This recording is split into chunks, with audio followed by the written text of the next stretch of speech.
The chief censor, Stephen Muller, says pornography is as addictive, if not worse, than marijuana, and it threatens to eat away everything that is about Papua New Guinea. The moral fabrics, destroys Christian beliefs, and even cultural riches.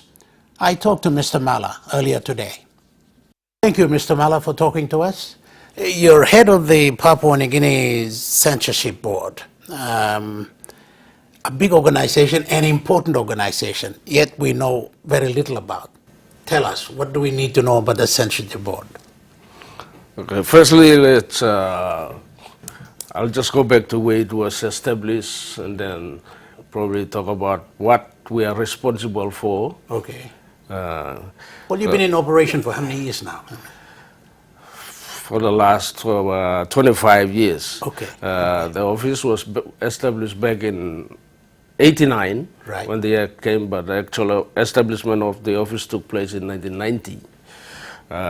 The main functions of the Office of Censorship is to regulate the content of magazines, literature, films, and even now it's radio, television, and all that. Okay. So we pretty much, the primary role is to regulate contents of the media. Okay. Have we regulated? We have tried. There are certain problems that we have faced over the years with finance staff shortage and all that. Okay. But lately we have improved. Yeah. We are still improving, working on that. Currently we have increased our staff to 25. Okay. And lately, I believe the personal management has approved our new structure of 60. 60, so you end up with 60 at the end. Hopefully by the end of this year we should. Sensitive as an organization, you only have 25 staff. That's right. Yes, yes. Unfortunately, but with the 25 we are doing as much as we can. Okay. Yeah. Are you in Port Moresby all the time? Are you represented in the provinces? Well, in the organization we have 3 divisions. One is the policy, we have an enforcement unit, and we have the corporate services, which is the support service. It is our enforcement unit who are responsible for all these things. Okay. At the moment we have a staff of 6 under that unit. So those are the 6 guys, yes, who do all those things. It's not that they do everything, everybody else assists, but those are the 6 guys that travel the country to make sure that, every operators and business houses are operating within the guidelines. Okay. Are you finding that they are? I mean, the kind of things that you're looking for, are you catching people red-handed? Are you successful in the execution of your work? Yes, we have confiscated a lot of things over the years. I think it was last year alone that we have confiscated in different areas, from the post office, airports, business houses. We confiscated about, I think it was around 20,000 items or something. Okay. Of what? Literature, of pornography? What is it? It's everything that is considered prohibited in the country. Okay. Yeah. Just run down for me. What are the prohibited materials or stuff that people need to keep an eye out for? Obviously, the first one that would come to anybody's mind would be pornographic materials. Sure. With all the technology and all that, people are shopping online. We are having problem with sex enhancement products that are coming in. Mm-hmm.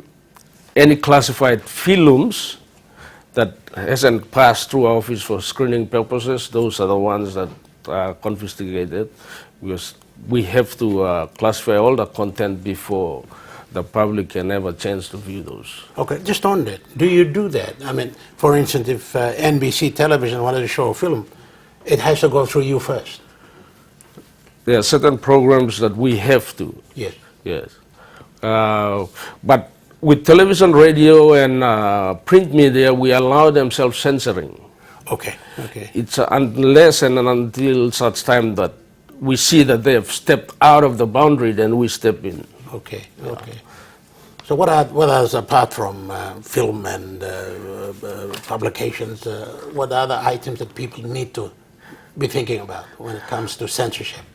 Okay. With the current situation that we have now, our biggest problem is internet and the users of social media. Okay. This is where most of our young people are engaged in, and I think they are the main users too. So, although it's a avenue where you go and chat with your friends and say information and all that, but we have some people who are abusing the social network. Okay. Okay. And it's those people that are abusing it that are our concern. Are you able to monitor all of that? Are you able to prevent it? I mean, it's an area where technology is kind of overwhelmed the seemingly old systems that we have in this country, and one of them is you. Are you able to kind of detect it and do something about that? Right now, we don't. We So don't we have are- the we are in trouble then. we don't have the capabilities right now. Because the technology, when it came into the country, we were not prepared for it. Okay. Okay. In all level of its aspects of monitoring, we were not. Even the legislation is out of date. Okay. So we are doing everything possible for us to be able to monitor and regulate the new technology that we have now. Okay. Okay. And okay.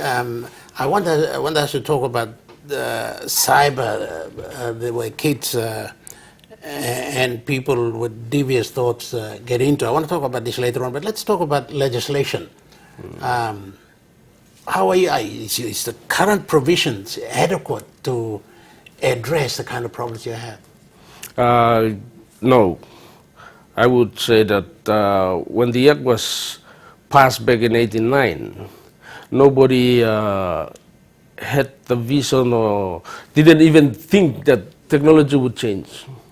Right. So with like the new technology that we have in the country now, where we have internet and all these other technologies, the current act does not cater for it. There has no provision relating to that. Your office is obviously doing something about that.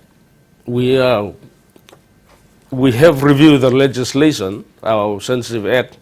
We are just waiting for the certification from state solicitor to give it, to say okay to us to take it to Parliament to pass the new act. All right, all right. We'll just pause here for a while, Mr. Stephen Muller, for a break. And when we come back, I hope to talk about cyber crimes that Papua New Guinea is vulnerable to.